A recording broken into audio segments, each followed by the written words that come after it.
Hello and welcome to our presentation. I'm Megan Dillion. And I'm Caitriona Madden. For our presentation, we interviewed a social care practitioner from Western Care Association. This particular social care practitioner works in a rural town in County Mayo in a day centre service for adults with intellectual disabilities. Our aim was to document this particular practitioner's professional career through the use of the template, the Hero's Journey. The Hero's Journey template was identified by Joseph Campbell, which is designed to explain the different stages of one's own journey throughout the professional career. We will now outline the stages of the hero's journey in relation to our practitioner. The practitioner's journey started when she entered her third-level course in sociology in Maynooth University. While she studied, she also worked part-time in a residential setting in her hometown for adults with disabilities. From an early stage, this allowed her to observe and learn how to put theory into practice within the workplace. From completing this course and working part-time, she developed a passion for the line of work in a social care setting, and she decided to challenge herself by applying for the Social Studies course in IT Sligo to broaden her professional development. She graduated successfully after 3 years and felt she wanted to explore different areas of social care.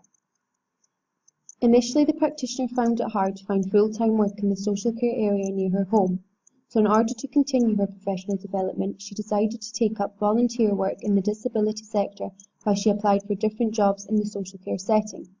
She was then offered a job as a family support worker with the HSE. It was here she experienced vicarious trauma.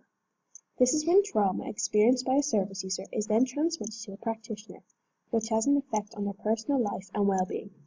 The practitioner's first job was working with a single mother who had experienced postnatal depression. This woman had a traumatic childhood and was struggling with the upbringing of the child. Through discussions and time spent with the mother, the practitioner learnt of the mother's abusive and neglected childhood. Through this experience, the mother enclosed painful memories of her past, and the practitioner felt she was reliving the trauma with the mother. This resulted in the practitioner experiencing troublesome sleeping patterns and also becoming very anxious, both professionally and in her own personal life. From this experience, the practitioner started to question whether she was happy in this sector after this trauma.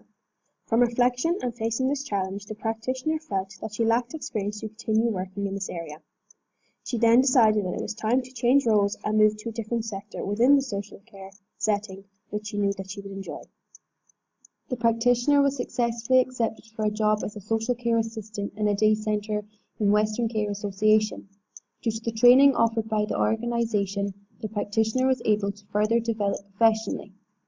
Training which she completed as a social care assistant included person-centred planning with the outcome measures, protection and welfare and abuse prevention, understanding and managing challenging behaviour and minimal handling. From this training, her role as a social care assistant had transformed and become much stronger. She also felt more confident when working with the service users in the workplace. After 4 years as a social care assistant, the practitioner wished to improve her working identity and therefore applied to become a social care worker. On successfully becoming a social care worker, this meant that she had to take more responsibility in the service, such as assuming responsibility for the service in the absence of the line manager. This role also allowed her to take extra training, such as steroid administration, communication strategies, support employment, and systematic instructions. This allowed her to further develop as a professional. The practitioner in close, here is the point in her career where she felt that she had begun to develop a personal and professional identity. Tareem, Williams and Heining's 2007 defined professional identity as an individual's self-definition as a member of a profession and is associated with the attainment of a professional's role.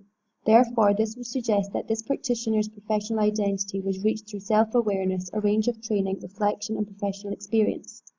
One of the most recent transitions for this practitioner was becoming the line manager of the service. The practitioner applied and had to complete an interview process. She felt confident that she had the best skills and knowledge of the service and knew this would benefit her application. She felt the skills and knowledge that she had gained from over the years of working and applying her practice to the service. The practitioner felt from working her way up from the bottom within the service, it allowed the best application of management principles to social care practice. For example, being able to relate to each of her staff's professional role as she had once been there. It also meant staff to have a mutual respect due to the fact that she'd worked from the bottom of the career ladder to the top. Once again, the practitioner's application was successful and indeed became the line manager of the day service. Even though she had reached the top of her career goals, there was still room for professional development. As manager, it allowed new training opportunities such as leadership training, conflict in the workplace, and stress management training. These were all valued opportunities which she was able to feed back to her team. As line manager, one of the challenges she currently faces is dual relationships. This is due to working in a rural location of the service.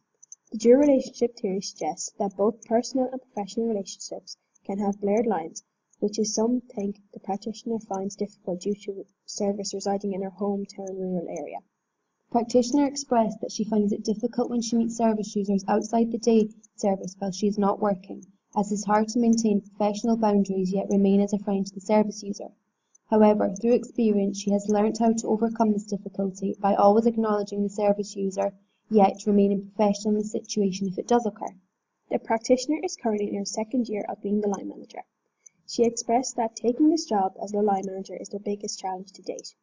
Although she is the manager, she explained that she is still learning on a daily basis and continues to develop as a professional. She stated that she is highly interested in taking up new training opportunities and to be continually challenged. To conclude, we found that our practitioner was able to give us an insight to her professional career and how she got to where she is today. It gave us an inspiration to pursue in our own studies, and if we do not like a certain sector due to the wide variety of our course, we can enter a different setting or a different sector. Thank you for listening.